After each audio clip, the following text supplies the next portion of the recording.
All right. Episode 4, special edition. Why?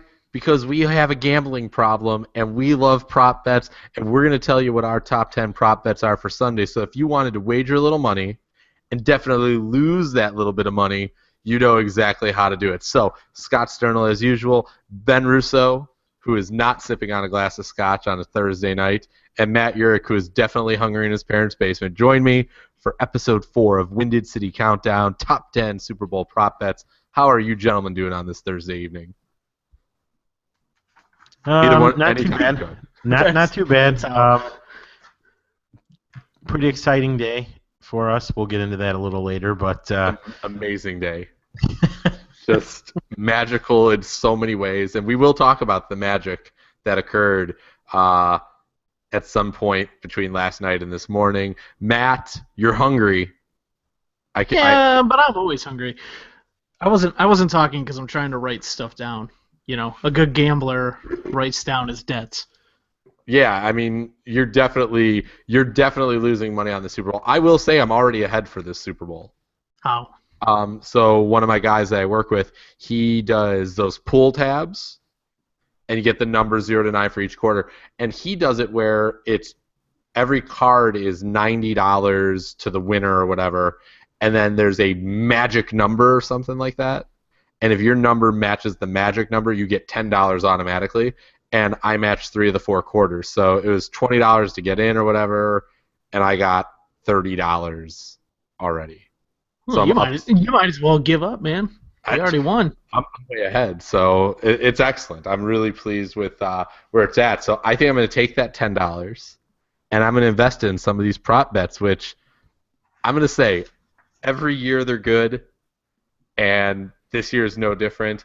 And I think it's fitting that tonight we're doing this podcast because on the Ocho, the Booyah, the Ocho, whatever you want to call it, they're airing a very special 30 for 30 on the 85 Bears. And if you know anything about the history of prop bets, the first real prop bet came with that Super Bowl. Do either of you know? Do you know what the prop bet was? Was it a fridge touchdown? It was. It was Will William Perry score a touchdown in the Super Bowl, and I swear. And Dicka still regrets it every day. Good for him. That guy's an asshat. But at 50-1, I think is what it went off at, and the casinos took a bath on that. Yeah. Just an absolute. Because who wouldn't just throw a 10 spot on watching the fat man get into the end zone? So, fitting that tonight is the night that we do this podcast. So, let's get into it. Couple of honorable mentions we'll do before we get into the top 10, which this week is a top 11 because we were tied for 10. Hold on, can I say something just real quick? Go for it, man. Just on the 30 for 30 thing, can we stop talking about the 85 Bears? I know this is probably a topic for another day. I know, this is talk for another day, and it just has no relevance because I wasn't even born, but I'm getting pretty tired of hearing about it. Anyways, on to the next one. Onto the prop bets. Onto the prop bets. Go. Sorry. Ben, do you want to make a quick comment on the 85 Bears? Yeah, Dick is overrated. All right, let's move on. Very good.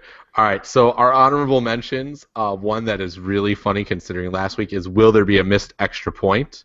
That had some interesting odds on there. Actually, the odds are great considering that I think it was still 95% of the extra points were made, but the odds that you would get on it for a missed extra point were better than that. Yeah, I'd legit throw money on that. $20. Why not, right? Yeah, I mean, who knows? It's weird. Kickers are weird all the time. They're especially in big moments like that. Not really big, but whatever. I'd throw money on it. I know, Ben, I'm pretty sure this was you. You really enjoyed the will the referee have to redo the coin toss? Yeah, I just thought it was funny. It went off at, I think it was plus 2,000 that he would, it's a sucker's bet because there's no chance of that happening. I mean, it happened once in this playoff already, so you would think, the gambler's fallacy says it's not happening again. Yeah, and it's I don't remember it ever happening ever in the NFL. I have to imagine for the referees, that falls into the don't go viral during the Super Bowl, right? Like if the head referee, and I don't know who it is this weekend, but the head ref blows the coin toss and has to retoss it, that's going to go down in Super Bowl lore as one of the, that'll be like the lead video on the not the oddball same moments. guy. It is. It's that Clete Blakeman. Excellent. So Yeah, he's coming in. It up. Yeah, there's no way he's screwing it up. He is practicing tonight.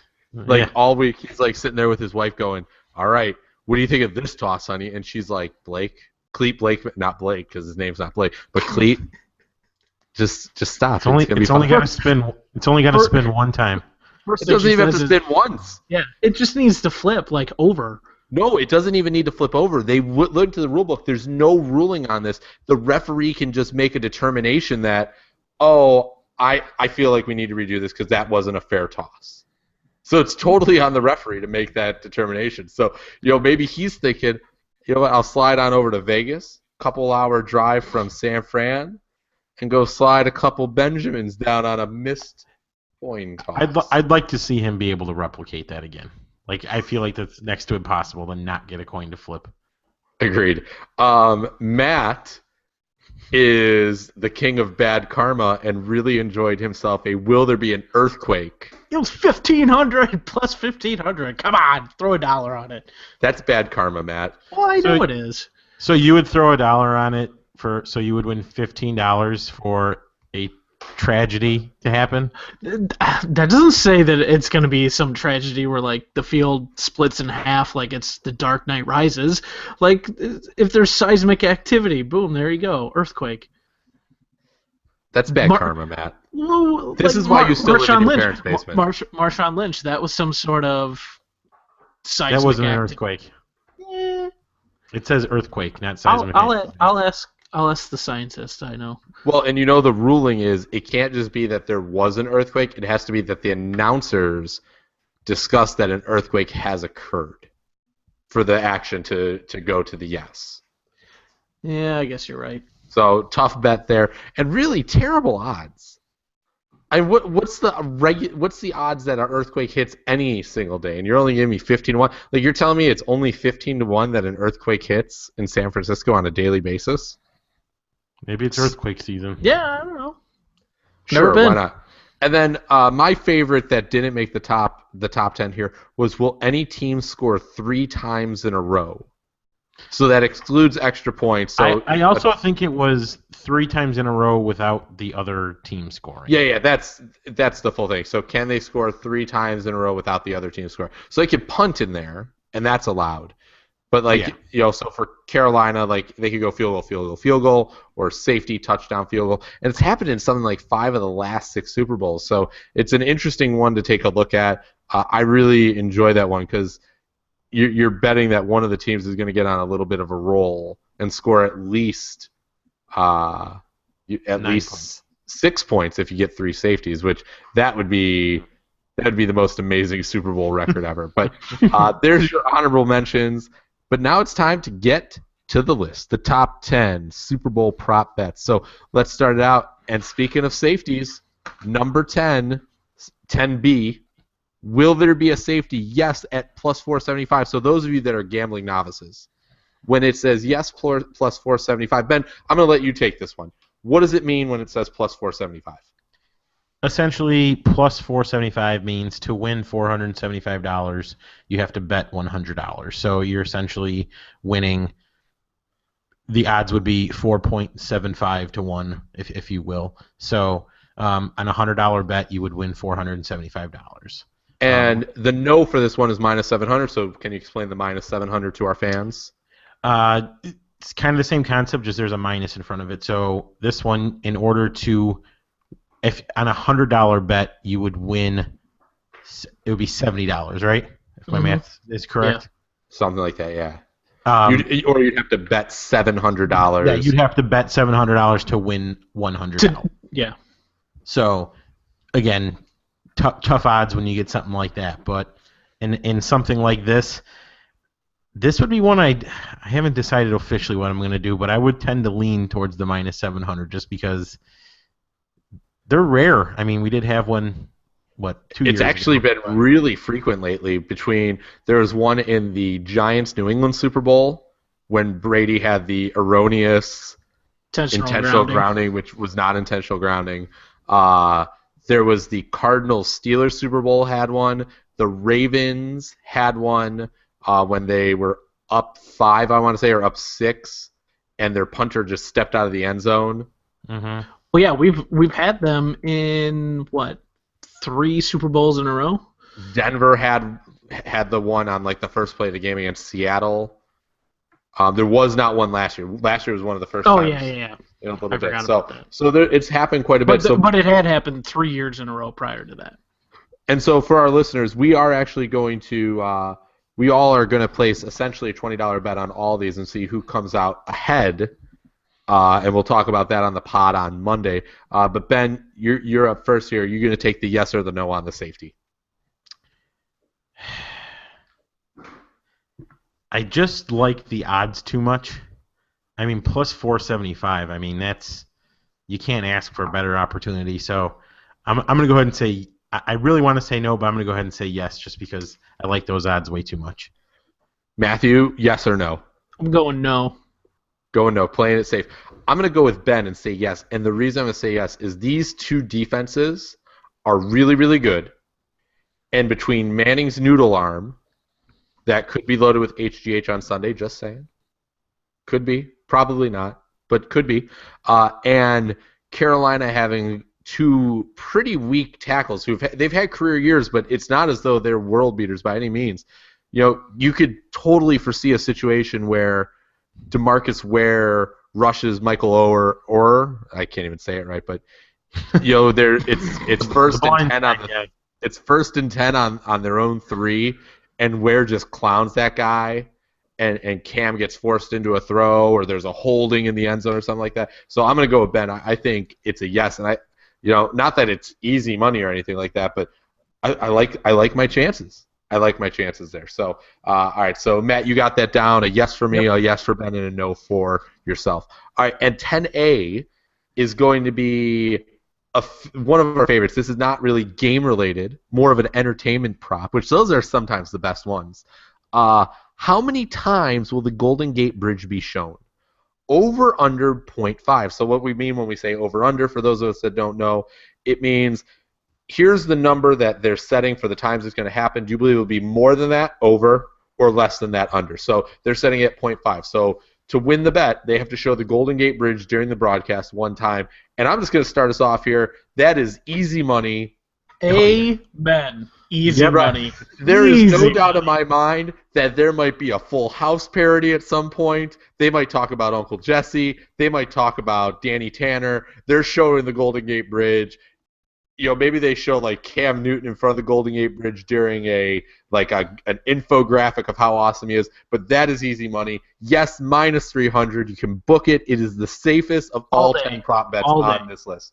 All day. Yeah, it's a yes for me. I started thinking about what number they would have to put up for me to be like, no, it's not going to happen. And I said 2.5. That's the exact number I was thinking. I could just picture like. Who's got the game this year? Is it CBS? Oh yes. Yeah, that's why we got our number 1 on this list. So remember? So it's Nance has the call, correct? Oh yeah. Can you not just picture them like panning out to like a commercial break, or like coming in and Jim Nance is like in Super Bowl 50 brought to you by Pepsi or whoever, and it's just the Golden Gate Bridge in the background with the ad in front. Like I could just picture. That's like 2.5 is the number where I'd be like, I'd still be comfortable saying yes for the over, but. Like last year, since the game was in Arizona, that prop bet was the Grand Canyon. And I want to say that number was even higher last year, which shocked me. But it was NBC. NBC does a lot of those huge, the panoramic sort of shots. Like NBC, to me, has a better presentation. But I think this is so easy money. Especially, like Ben said, this is perfect for coming back from commercials. Agreed. Because it's so perfect for that. And like Scott said, the infographics, you pop up like Cam Newton standing in front of, tossing a football in the air and like in the background. And tell me that there's not like some play on Full House here with like the Denver defense or Cam Newton and his linemen or they could even look at it as two good defenses. So one is Full House, one is Fuller House. Oh, Matthew, you're coming this out is why soon we don't pay you on anything. Netflix. They're not going to do anything with Full House. It's the Super Bowl. Too cute. Yeah, and CBS never aired it. It was always ABC. If this was on ABC, though, I think you could totally get in there and say, yes, Full House, they're going to go to an old shot. So, but yes, this is easy money, like beyond easy money. Minus 300, yes, plus 200, no. And I agree with Ben. You'd have to put this at 2.5. 200 doesn't even like get me thinking. Like if you did no like plus 1,000. Just on the odds alone, you'd have to maybe consider that. But no. There's no way this is happening without question. Right. All right. On to number 9, which now we're back to a game bet, which is the longest touchdown over under 42.5 yards. Matthew, let's start with you. This one is tough because I think you could very, very easily see. Now, I don't see a Cam Newton running play that long, but I could see a Ted Ginn Jr. odd sort of, like that play that he had against Arizona. Like he had that huge gain. I don't remember how many yards it was. This one's tough. I'm going to go, 42.5. I'm going to go over. This is why Vegas is great, because you're sitting here agonizing over 42.5, and it is. It's probably right there. We're going to see a touchdown that's going to be like 41 or 43, and we're all going to go, man, Vegas. Mm-hmm. Vegas gets it. Ben. They do, man. Those guys, they know what they're doing. There's a reason why Vegas is still Vegas, and they have money. Because and we're three guys doing a podcast that are worried about putting $5 on any of these. True. Ben, over under 42.5. I'm going over. Because I think we're not counting for a potential defensive or special team score. Ben, are you in my brain? You are in my brain. And the defensive touchdown is the one I'm thinking. I mean, if this game goes as I sort of think it is, where it's a little bit closer than we think, although get into it later where I've changed my mind completely on this. But that you got Peyton Manning driving, waiting for something to happen, and then boom, 60, 70-yard interception return. That's what I'm thinking, more a defensive score. But yeah, like you said, I mean, Carolina's offense is built for those deep plays, so I could certainly see one of those. Ben, let me tell you something, because you're in my head, and you know what I love?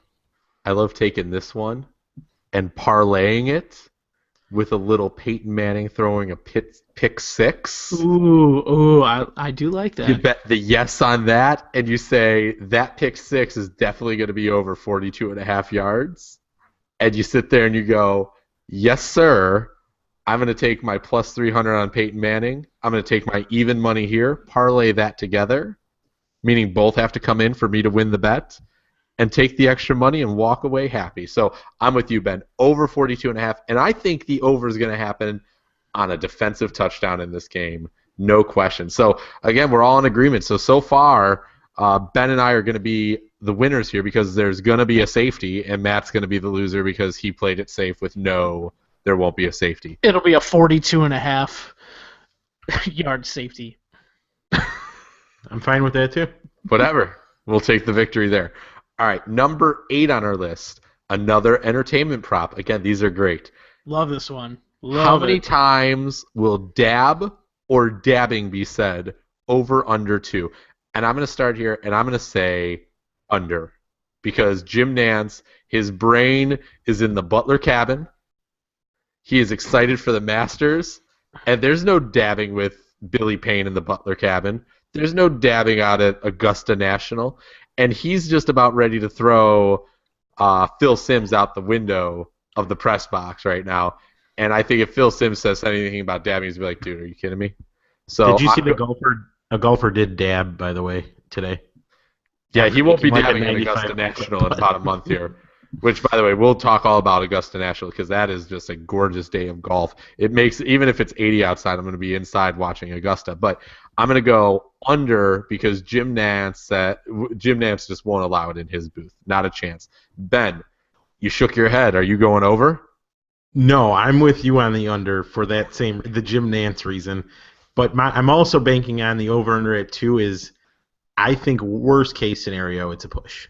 Because I could see him saying it once just to be cute. Like, oh, look at Cam Newton dabbing, blah, blah, blah. But I don't see it happening twice. And even with that one cushion, that one dab cushion, I'm thinking push, worst case scenario, but I'm going under. Did you guys see anything on if, like, Nance says it and then Sims says it after that? Like, is that 2?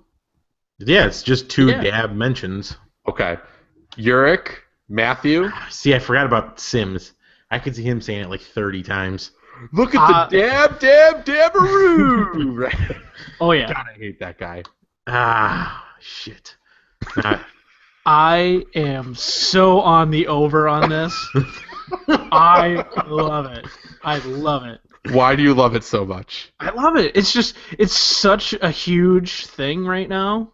Like, we all know that, like, that's been, like, the stupid storyline lately is, oh, what's Cam going to do? And then it's been so big. It's like, you see it everywhere. You saw Lou Holtz did it at that stupid Michigan National Signing Day. Oh, he was doing it. So here's how I think it's going to happen. You're going to get your first Cam Phil Sims is going to be an idiot and say it like 40 times. I know. Yep. Phil Sims, because I think Jim Nance will say it once. Because he's going to get it out there. Jim's good for... He throws in that popular culture sort of thing. He does that. So I think you're going to get one from him. And then Phil Sims is too stupid to know when to stop. And I agree with Ben. It's going to be like, he got the I'm switching. dab. I'm switching. Because I'm going over, and I'll tell you why. Talk yourself out of it. I think there's a 1,000,000,000 to 1 chance that Phil Sims actually dabs in the booth. Oh yeah, there's gonna. I like that. I like where your head's at. Because imagine if that game gets out of control, and then they're gonna be talking to the two of you got that setup where they're standing up, you got the Super Bowl banner behind them, CBS logo, and they're sitting there, and Phil Sims. I can't do a Phil Sims. I don't even know why I'm trying. Nobody can. I'm gonna talk. Jim, we talked about. Yeah. We talked about the dab. So here's what a dab looks like, and there you go. That's 2 alone, and then he's gonna do a dab that's gonna be wrong. He's gonna like do it into his like forearm instead of his. Because you also have to have like filler, and they're gonna probably end up doing like a segment on dabbing. That's a fair point. I'm still gonna go under because I think Jim Nance is gonna just have the visions of Butler Cabin in his head, going, "How am I still here with Phil Sims?" And he's gonna be praying that Peyton Manning wins this game, rides off in the sunset, and that sunset is right into the booth next to him next year for some CBS broadcast. I'm staying under because if Phil Sims does too much, Jim Nance may kill a man on live TV this Sunday. Yeah, but if he's done enough, you know what I mean? He's been around Phil Sims enough just to know how stupid he is. The dabbing might be the last straw. I'd be more than okay with that. All right, so here we go. This is the toughest of all of the prop bets here. Number 7, the coin toss. Can I go first? Please, Matt, go first and tell me how you're making this decision. Tails never fails. Boom, done. Great call. Ben? Well, Matt stole my scientific evidence, so I'm going to go with... I'm getting in your brain. I'm going to go with tails. I really wish I would have thought of this before, but all of a sudden I was like, man, would be great is if I had a coin and I could flip it right now while on the podcast. But because it's 2016 and I don't pay for anything out unless it's on my debit card, I don't have anything in terms of cash or change with me. But I'm going to go ahead. I'm going to say heads. I like heads. Go heads. Coin toss. Heads. And you know what I love about the coin toss, though? Did you see what the odds are? Plus 105 for both? No, minus 101. For both? What? Yeah. Minus 101. They finally have determined, no, we are not losing money on this. We are going to take $1 of every bet here. We're doing it. So I love it. Coin toss. And here, real quick, it's literally lived up to its reputation of being a 50-50 proposition. In 49 Super Bowls, heads has landed 24 times, and tails has landed 25 times. So let's go symmetry. Heads. Well, why wouldn't you have told me that before? Well, I literally just looked it up. I'm sticking with it. I'm sticking with tails because it doesn't fail. But that's also sort of misconstrued because failed 24 times. Because it's not it technically is heads and tails, but they use the logo. Yeah. So do they specify? Is it like, okay, Denver, you're the home team, you're heads? That's what I would think. Okay. All right, let's get off a coin toss. Back to a game bet here. And this is a real interesting one. Team that scores first, Panthers at -140, Broncos at +110. So the Panthers are the favorite to score first in the Super Bowl. Ben, we'll start with you this time. We know you've wavered on who's going to win this game in the past 2 hours, especially because of some new information. But who are you betting that's going to score first here today? Or today, Sunday. I'm that excited for the Super Bowl. I'm that excited for the Super Bowl. This one's tough. I don't. If the Broncos were a little bit higher than just +110, I probably roll that. But I'm going to stick with the Panthers at -140. So let me say, here's why I like the Panthers, because my guess is the Broncos, they're not calling heads or tails. If the Broncos win the toss, they're going to defer. And if the Panthers win the toss, they're going to take the ball. I think it's a high probability that the Panthers start the game with the ball. So I think with the Panthers starting the game, I think they're going to go down and they're going to get something on this first drive. And I like the Panthers for that reason. I think Denver's going to want to put their defense out on the field first. I really do. And I think Carolina's going to say, that's fine. We want to put our offense out there so Cam Newton can go and run one into the end zone and call it a day. But I really do. I think for that reason, I like the Panthers over the Broncos because I think the Panthers end with the ball first. And I would rather be betting on the team that's starting the game with the ball on this bet rather than the team that is going to defer and hope their defense can hold. Because all it says is score first, so this could be 3 points. Yep. And call it there. Matt, what do you think? You sort of stole my thunder a little bit. Sorry about that. No, that's all right. But I'm also going with the Panthers, and that's solely because I have tails winning the coin toss, which I assume is going to be Panthers, and I'm with you. I think they elect to take the ball first. I think they could potentially score on their first drive. I mean, it makes the most sense just because the Panthers have that offensive firepower, so obviously that seems most logical. I was gonna go Denver just to go against you guys, but it makes more sense. So we all have the Panthers on that one. All right, moving on. So to recap 6 through 10 and 10A and 10B. 10B, will there be a safety? 10A, how many times will they show the Golden Gate Bridge? That is the money bet of this podcast. You want to win money? Bet over half a time being shown. That gets my stamp of approval. Very good. Longest touchdown over under 42.5 is 9. How many times will dab or dabbing be said? Over under 2. With a side bet, will Jim Nantz kill Phil Simms? Number 7 is the coin toss, heads or tail, and number 6, the team to score first, with the Panthers being a -140 favorite and the Broncos being a +110 dog. Number 5, we're off the football field in a sense again and into the world of fun bets. What color will the Gatorade be that is dumped on the winning coach? I have a theory here, but I will save it. Matthew, I'm going to go to you first. What's the color of the Gatorade? Man, this one's kind of tough. Like, I wish I would have looked back in time to see. Orange makes the most sense, just because that seems to be the most popular. I love orange. But I'm gonna go right in the middle. I'm going yellow. That's my favorite Gatorades. Yellow is lemon lime. That's my favorite Gatorade, hands down. That's the cure for all hangovers. So I'm taking yellow plus 400. Boom, put it in the book. Benjamin shakes his head. He has a better theory. Ben, what's your theory? I will go with blue at plus 300 for a very simple reason. The primary color for both the Denver Broncos and the Carolina Panthers is blue. There's no way they don't have blue Gatorade on that side. Come on, that's taste preference, man. So blue sucks. I'm going to piggyback off of Ben here. If I like the Blue's Broncos, my favorite. I know blue's mine's orange. My favorite's orange. We all like a different Gatorade. I would say God, that. how are we even friends? So the Panthers, their blue is much more like the Gatorade blue. I think the Broncos is going to be that Bronco orange. And I think at the end of the day, when you're looking at this bet, plus 125 for orange, plus 300 for blue, you have to decide who's winning this game. And as I stated on this podcast on Monday, I do believe that the Denver Broncos are going to lose to the Carolina Panthers. The Panthers will have blue Gatorade. The Panthers will be dumping blue Gatorade on Riverboat Ron as the time counts down at Super Bowl 50. Plus 300 on the blue. Book it, Matt. Ben and I are going to take home some more easy money here. While you're going, why wasn't the Gatorade yellow? That's what you're going to say. And you're going to sound just like that. I don't think yellow Gatorade has ever been poured on a coach. You're gonna make me do work here, and by work I mean Google Gatorade. Yellow Gatorade is for poor people.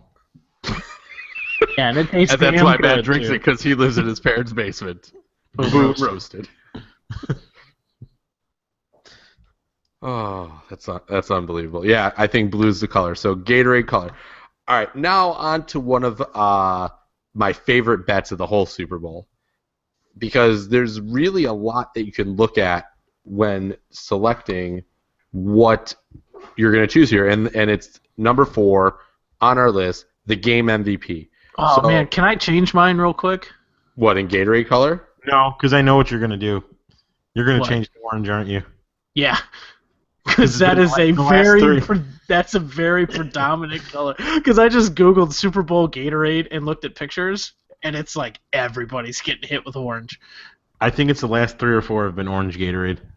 And I see no yellow. Up. All right, well, while Matt's looking at Google Images for what color the Gatorade is, I'm going to go ahead and move us on to game MVP. So I think it's fair to say in this day and age, it would take everything for the loser of the Super Bowl to win, have the player with the game MVP. And it would take a really extreme situation. Like, you're talking Manning would have to throw 6 touchdowns and lose the Super Bowl 45-42, and the Panthers had 6 different people score touchdowns, and Newton doesn't have a good game, and that's why, and it's of no fault of Manning as they lost the Super Bowl. Like, that's the only scenario I foresee a losing player. So with the Super Bowl MVP, you really kind of want to, if you're looking to like get a little extra action, maybe you look to parlay your MVP with the winner of the Super Bowl, and you bet the winner of the Super Bowl on the money line. So Ben, let's go to you. Who's your guy here? Who's winning the Super Bowl MVP? Cam Newton.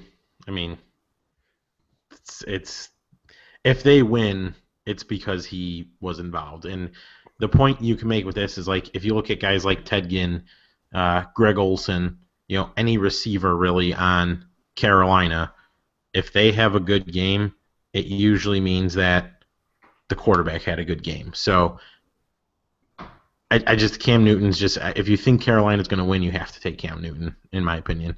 I mean, I understand if you want to put something on one of these 20-1 shots, but Cam Newton's just the easiest one. So I think that's a fair assessment.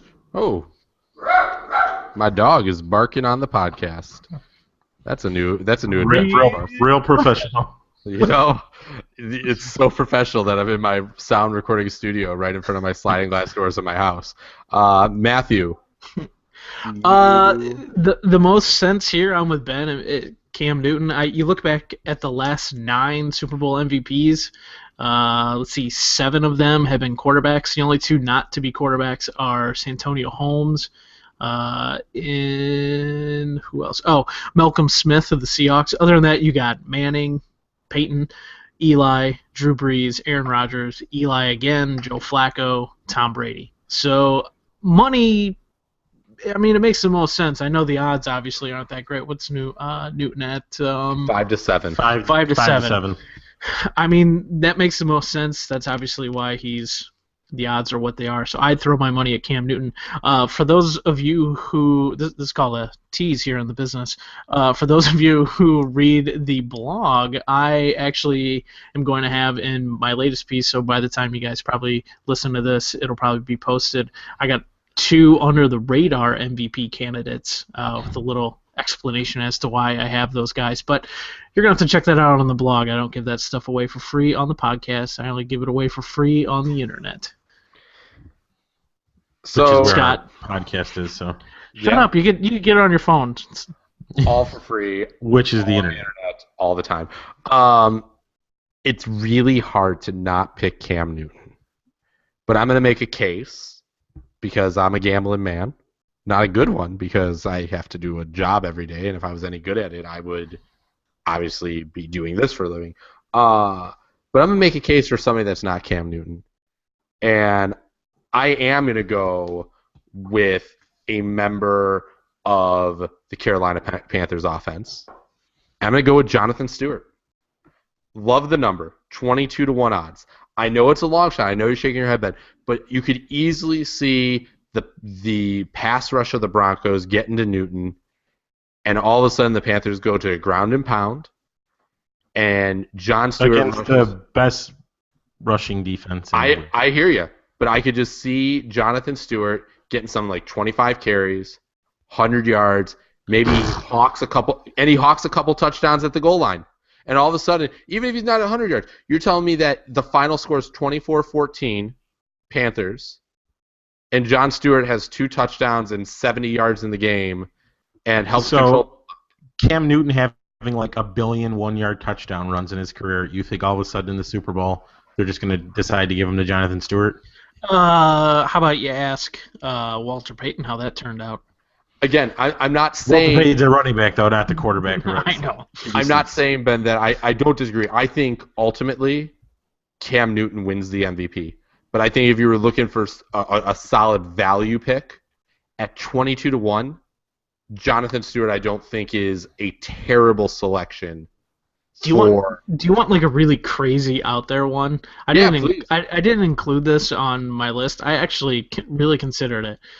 And I considered combining both kickers, Brandon McManus and Graham Gano. They're both 66-1. And here's my only reason for that. Both defenses are so good. Carolina's probably not at the exact same level as Denver, but they're both very good. No, but Denver's offense being not that good could make Carolina look that good on Sunday. That's true. But could you imagine if for some reason you get this just snoozer of a game where the teams can barely move the ball, and then you get a guy like McManus or Gano kick 4 field goals and it's 12-9. Who the hell else are you gonna pick? It's so crazy and out there. I'm not saying go throw a bunch of money on it, but you want to throw $5 on each of them or something just for the hell of it. The only one that I thought of other than Cam Newton was Luke Kuechly. That was the only other one that got thought for me. I like Kuechly as well. I don't think it's that far out to say Greg Olsen could win the MVP either at 22-1. I'm with Ben on that though, because if he's making all these big plays and he's catching all these balls and getting touchdowns, Newton's still the guy throwing it to him. It's tough. He would have to take over like the reason why Santonio Holmes won it in that Super Bowl against Arizona is because he took over on that drive. He had the 4 catches for 74 yards, had the big game-winning touchdown. So if I guess it's possible if Olsen has comes down to a final drive or whatever, and he picks up 3 or 4 big catches, has a game-winning touchdown, it makes sense. Of all the guys on Carolina's defense that can score, I think Kuechly's the guy, and that's what you have to do to steal the MVP from the quarterback. Wait, Scott, who did you say was your pick then? I'm gonna take my 20 and go with the long shot on Jonathan Stewart. Oh yeah, sorry, I forgot to write that down. But I could here's a scenario where I see Greg Olsen. Cam Newton throws for 225 yards and 3 touchdowns, and Greg Olsen catches 125 of those yards and all 3 touchdowns. I still think they give that to Cam. You say that, but we saw Deion Branch win a Super Bowl MVP once and took that from Tom but the guy played both ways. I don't know why if you saw the video, I don't know why people are watching the video, but I did a very stupid gesture as if Deion Branch was some awesome defender too. So, again, I see a lot of value. My value picks on this are definitely Kuechly, Olsen, and Stewart. I don't think anybody on Denver is worth the pick because I don't think Denver can win the game. I don't see a scenario where Denver walks away winning this game. So Cam Newton's 5-7. That's probably where the money is won, and I agree with both of you there. But I'm gonna try to get some value out of this $20 and say that it's going to be John Stewart at 22-1, and if our listeners are looking for a little other value, Luke Kuechly, like Ben said, at 14-1, and Greg Olsen at 22-1. I think are both excellent bets. So. And go crazy and pick a kicker. Yeah, and go crazy as Matt has suggested. Take $5, throw it on Graham Gano or Brandon McManus, and take the 66-1, and walk away at your Super Bowl party going, I won $330 tonight. How'd you do that? Because Brandon McManus kicked 7 field goals in this game, and even though it was a snoozer, he was the MVP. Great. 3 more to go here, and 2 and 3 go hand in hand, so I'm going to do them together here so that we could have one big conversation. Our number 3 is, will there be a special teams or defensive touchdown? So you're talking kick return, punt return, fumble recovery return, or interception return. And our number 2 is, will Peyton Manning throw a pick 6? So, Ben Russo, where are you going on these bets? For the special teams defensive touchdown, I'm going to go yes. For the Peyton Manning pick 6, I'm also going to go yes. And here's why. Because if I were a betting man and I was betting my own money, Luke Kuechly is going off at plus 1,200 to be the man who gets that pick 6. So you could do some sort of very good parlay where you go Luke Kuechly, Super Bowl MVP, and a pick 6. I mean, Jesus, you're talking quite the return on that one.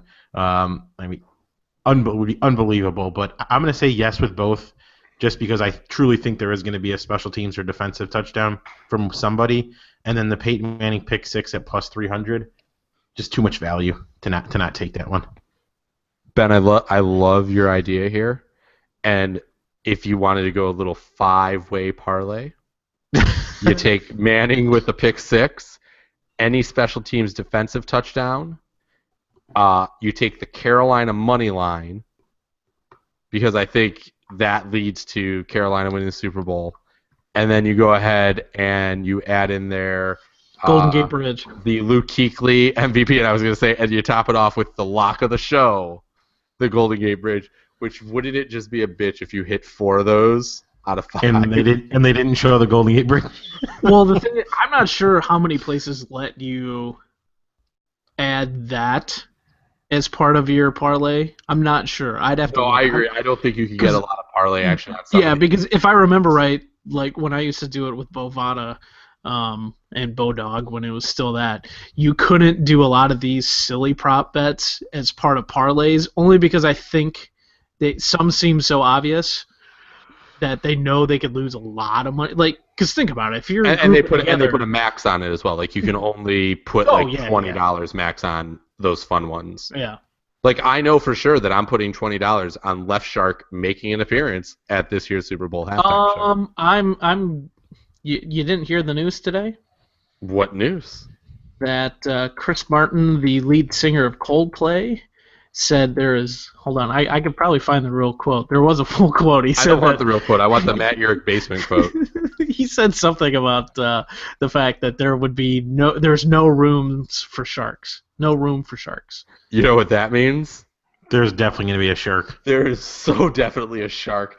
Pound the yes on that. That is don't bet heavy on that. This is what he said. He said the band will. He said he first joked that they were planning on having a army of sharks up on stage with them, and then he said, "Don't worry, we plan on avoiding all shark-based drama." I disagree. And he also dropped an F-bomb apparently in his press conference today. So him and Gwyneth Paltrow are now like brother and sister, according to her, which that's like the biggest low blow ever. He got friend zoned real bad there. Hey, we used to have sex. What do you think of me now? Oh, we're like brother and sister. Ooh. Ouch. All right, let's get back to the bets. Yeah, let's go back to the bets. So Ben is on yes for both of those. Matt, where are you at? All right, I'm going a little bit out there. Not out there. I'm going yes on a defensive touchdown or a special teams defensive touchdown because I can see somebody like a Ted Ginn Jr. busting one off for either a kick return or a punt return. I think he's a better kick returner than punt returner. So I think he might be able to take one back at some point. I'm going to go no on the Manning pick six only because you're such a wimp. I know. You go into this one with him probably playing his last game, and I think he's not going to take chances. I'm going to be shocked. If he throws more than like 2 balls over like 15 yards, I'm going to be surprised. I don't think he's going to push it down the field at all. He's going to be field general, Peyton. He's not pushing it. Noodle arm. Josh Norman is going to jump over all over one of those out routes, and it's just going to be bad. And I could just see like one of those, maybe they get like the kickoff touchback down at the 20, first play out, he tries to throw that out to like the 25, 26-yard line, and Norman steps right in front of it, and it's just like there's a touchdown, just like that, and it's going to be quick. So there is no room for the timid when it comes to betting on these proposition bets, which is why I join Ben and say, yes, we will have a special teams defensive touchdown, and I would love to just parlay that with a Manning pick six and call it a day, take my extra money, and go home happy. Yes, Manning pick six. Yes, special teams defensive touchdown, and laughing at Matt from his parents' basement saying, hey, you missed out, Matt. Matt just doesn't take any risks. He doesn't have any fun with this fake money. You know why he doesn't take risks though? Because he's the only one of the three of us that has written about football for a living. So he's very methodical. He thinks about everything. He's very analytical about his football thoughts. And really, I'm not going to take a risk. I wanted Earthquake to be in there. No, that just makes you a douche. You're an asshole. You're not a risk taker. I didn't ask for people to die. Earthquakes come in all shapes and sizes. Listen, like 5 years ago, there was an earthquake. Who's going to feel like an asshole when there's an earthquake and I'm standing there thinking, look at how much money I could have made. And you know what? Right, you're an asshole. I'm going to tell you, 5 years ago, there was an earthquake in Illinois at like 4 o'clock in the morning. And it happened, and I jumped out of bed freaking out. And I looked at Katie, I went, oh my God, I think we're having an earthquake. And she's like, you've lost your mind. And I jumped on Twitter, and that was the moment that I realized Twitter was really the place to go get my news as opposed to like a news source, because I looked up Illinois earthquake, and hundreds of people were tweeting like, yeah, anybody else feel that rumble? Earthquakes are scary.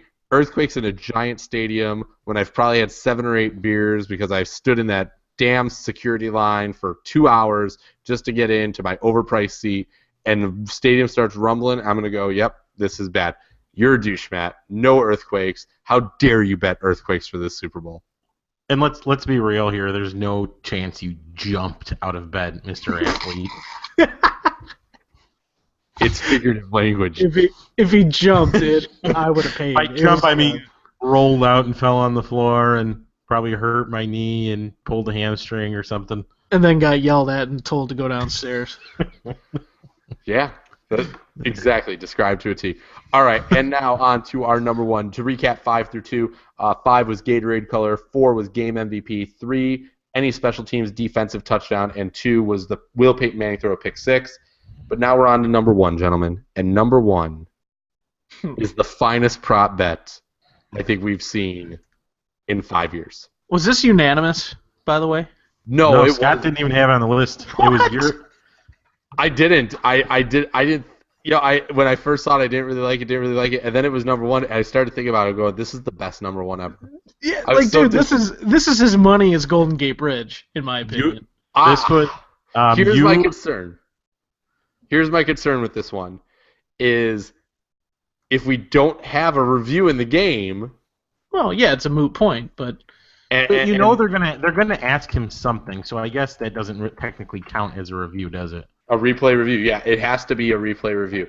Now, the one thing we have going for us is if it's a catch, and I should probably state at this point what this prop is, and the prop is, will Mike Carey, who, for those of you who are not familiar with who Mike Carey is, he was a former NFL official. He is the official game official analysis. He reviews NFL rules. Analyst. Sorry.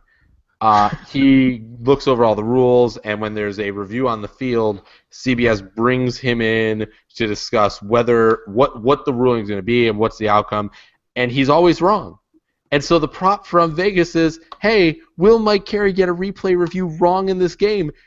And I'm surprised that the yes is the underdog, because I don't think that guy's gotten a single one right all year. Yes, plus 145, no, minus 190.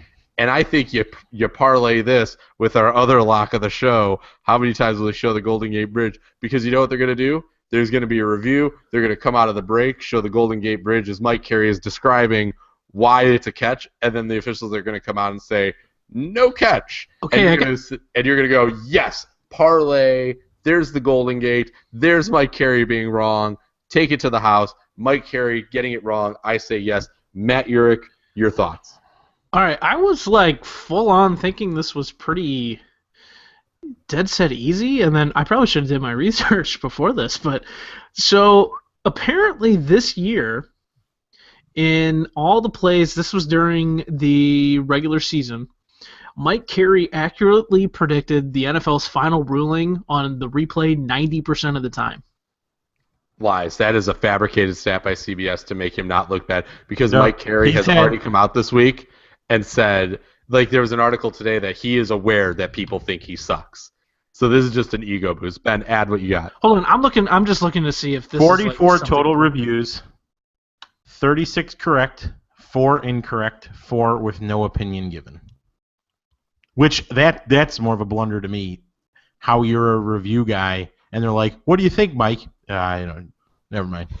How do you not give your opinion on 4 of them? And that's the thing. I don't know if we look at it as if that his incorrects were so egregious that makes it seem like he's so much worse.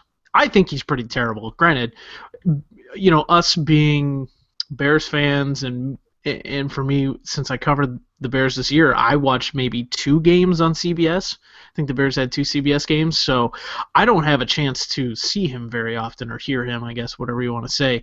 So I don't know if my perception is distorted by reality or vice versa. I honestly don't know enough, but I do know the last 3 or 4 that I've seen of his were terrible. He had no idea. I think he gets a bigger knock for the stuff he says that aren't the actual challenge themselves, when they cut to him just on a questionable call that may not necessarily be reviewed. I think that's where he's worse than his actual reviews.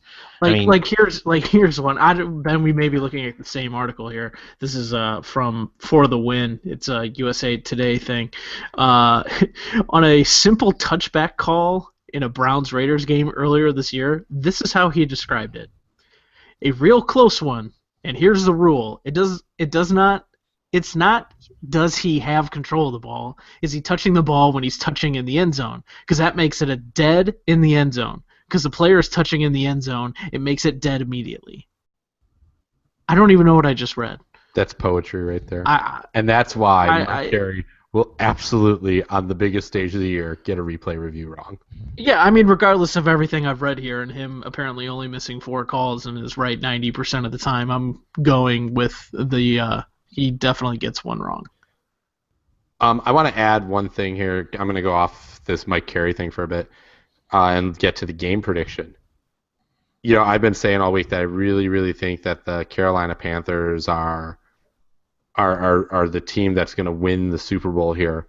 And they have alternate betting lines here on the Super Bowl. And the Carolina Panthers, an alternate spread where they're favored by 17.5 points, the odds for you to take that are only plus 350.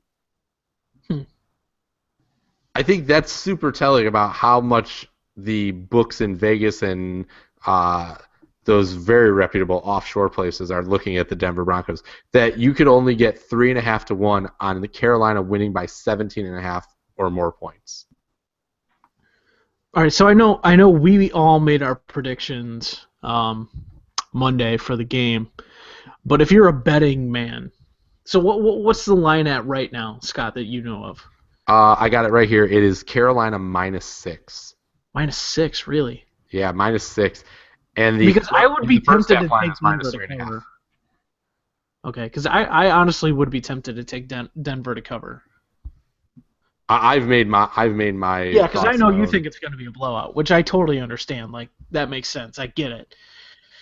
I don't know. I'm so torn on this game in like so many ways. Like I honestly, if I was a betting man right now, you told me I had to play against the spread. I'm probably taking Denver to cover the 6. So here, I really like this bet. The Panthers to win by 13 or more points plus 300. Oh, that's just first half. I'm sorry. The margin of victory. So I think the Panthers win this game by 3 touchdowns. So you can get the Panthers winning by 19 to 24 points at plus 800. That seems pretty solid. Yeah. Interesting. Ben, what do you think? You said your thoughts have changed on this. So Well, with the new stuff with Manning surrounding the HGH, where supposedly his attorney hired 2 private investigators once all of it started coming out, and this happened back in December apparently. When all the HGH stuff first started coming about, he hired 2 private investigators that essentially went to the accuser's house. Ended up, knocking on the door asking for I think the guy's name is Charles Slay or Sly or whatever. Scared the hell out of his parents and his sister to the point where they actually called 911. Supposedly the police came and, they worked out everything and they were able to get in and ask some questions. But it just goes back to what I told you, Scott, before we started was if he truly didn't do anything, why are you hiring private investigators to go out and start looking at these people? great question. If you don't have anything to hide, what are you having people go look for things for? I mean, that's where my question comes in. So now you have this big black cloud hanging over your head going into a Super Bowl. All eyes on you. You're already not nearly as good as you were, even last year for that matter. So I got to tell you, my opinion has changed on it. I don't know that I would right now. I don't know that I would waver off of Denver -6 or +6, but it would take a small breeze to get me to change my opinion that I think this might be a blowout in favor of Carolina. I still say Carolina wins, but man, that just doesn't look good for Peyton Manning, and then especially this week. So I'm with you, Ben. I mean, I think it's been a blowout all along, and I just don't see any other way. Matt, where are you going? Are you going Panthers or Broncos -6? I didn't get what your final prediction was. Oh, I'm picking the Panthers to win, but I think Denver covers. All right, interesting. Also, one last bet. If you like the safety and you like it to be the first score of the game again in this Super Bowl, you get 20 to 1 for either team. McNeil hit on that last year or 2 years ago. Yeah, if you bet Seattle, you got it. Oh yeah, first play. And then you also got in the New York New England Super Bowl. The first score of the game in that first one. Play? No, it's just the first score of the game. So a Panthers touchdown is the first score of the game is +160. Panthers field goal is +350. A Panthers safety is +2,000. A Broncos touchdown is +250. A Broncos field goal is +375, and a Broncos safety is +2,000. So there's all kinds of good bets. You know what one of my favorite is? We didn't have any on the list, and then we'll go on to our special talk about the athlete that is coming home. I love the cross sports props. Oh yeah, those are always great. Those are so much fun. Like, those are just way too confusing. Yeah, because it's like how many Steph Curry points or I can't even think of something up. They had one where it was the Broncos win. The Broncos win. Peyton Manning retires, and the Spurs win, and Tim Duncan retires. So like they both have to win the championship, and then both of them have to retire. Like I'm just like, come on, seriously, that's obnoxious. Yeah, it gives you something to root for later in the year, I guess. It's a super future bet, though. Like, you're rooting out a lot of stuff there between now and like August. I don't like that one, but I do enjoy like who. Yeah, I don't like long-term more bets. of C.J. Anderson yards or Boogie Cousins points, assists, and rebounds total. So I love that one. By the way, will there be a safety in the game? Is now up to plus 600. So I like that even more. Ooh, I think I'm gonna find a way to put some money down. I got some calls to make after this podcast. All right, so there it is. There's our top 10 prop bets plus honorable mentions plus other joking about Left Shark making an appearance in the game. Be sure to take all of your money, put it in your pocket. Don't listen to us unless, which bet, gentlemen, do people need to go put all their money on right now? Golden Gate Bridge. Golden Gate Bridge. It is definitely put everything happening. down. Put your life savings down. I think that is how confident I am in this. Ben's putting his daughter up. I mean, he said it himself. I mean, Alex doesn't know this yet, even though she'd kill him for doing it. But he's got his daughter up on the line here because he is so convinced that there's going to be a Golden Gate Bridge showing on live TV here during the game. So awesome stuff. All right. At about 9 o'clock this morning, as I'm getting ready to start my work day, my phone buzzes, and I have a text on there from Ben Russo. And Ben, what did you text me at 9 o'clock this morning? Specifically, it was something like, "This isn't a joke. The Cubs signed Matt Merton."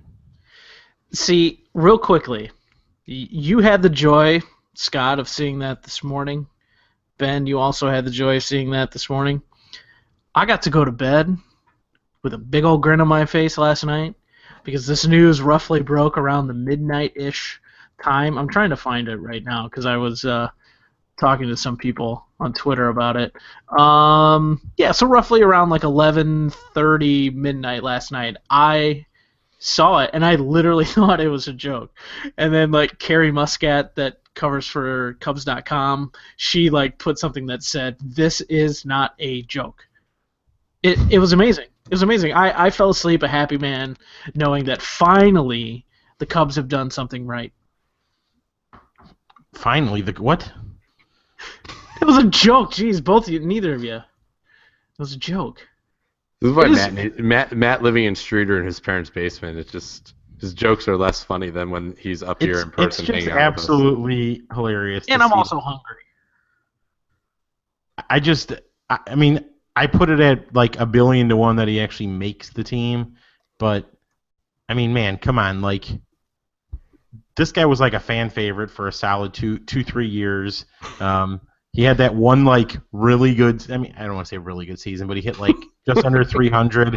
He had like a 370 on base. Like people were like, this guy could be the right fielder for the next 5-6 years. And then he stunk. And then I think he ended up going to like Oakland for a little while in the Rich Harden trade. Yeah, you know who else went? Josh Donaldson. Yeah, well, and then he goes to Japan, and what most people don't know is in 2010 he set the single season hits record in Japan, beating Ichiro Suzuki's record. Yeah, move over, Ichiro. But then he lost it this past year, so. Matt Merton is your classic 4A player. Oh, yeah. He's too good for AAA, but he is not good enough for the bigs. So this is one of my absolute favorite things about BaseballReference.com is where they do the similarity scores, and they'll give you like a top 10 of who they're most similar to all time, and then like who they're most similar to at a certain age.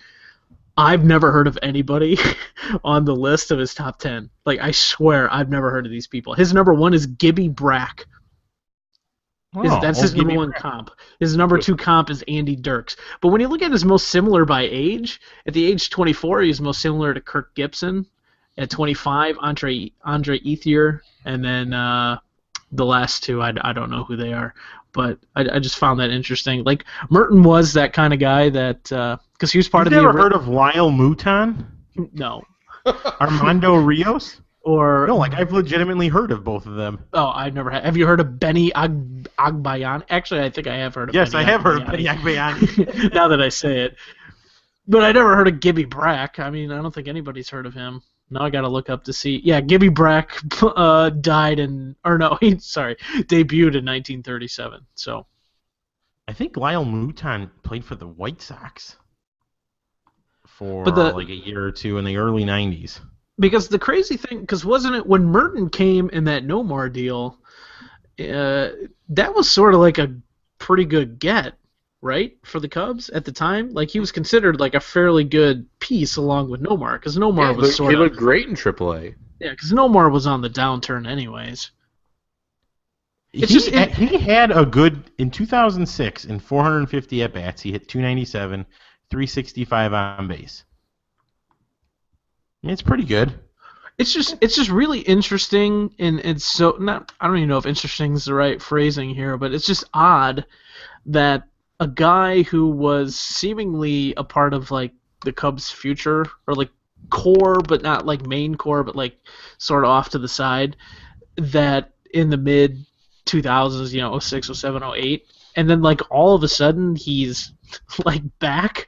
I don't know, it's just so odd. Like, it was one of the weirdest things to read. I had completely forgotten about the guy. I knew he played over in Japan. I mean, he's a Theo guy too. Theo drafted him, so. Oh, well, there you go. I mean, and like you said, Ben, the chances of him going anywhere but Iowa are slim to none. And I heard somebody talk about it earlier today. I'm not sure who. They said that Iowa's short on outfielders because the Cubs are sort of in that limbo where they got enough guys that are good enough to be in the majors, but guys that aren't developed enough to be in AAA yet. So guys that are still going to be in like single and double A. So I guess he fits. He's just a guy that you look at like, well, if he could give you something, maybe in the future he comes up if somebody gets hurt. But it was just a very, like, I felt like I time traveled back like 8 years this morning from when I didn't have Twitter and saw that. I think that's a great place to leave Matt Merton and his upcoming future with the Cubs. I'm going to leave you guys tonight with one last Super Bowl bet that we do have to bet on.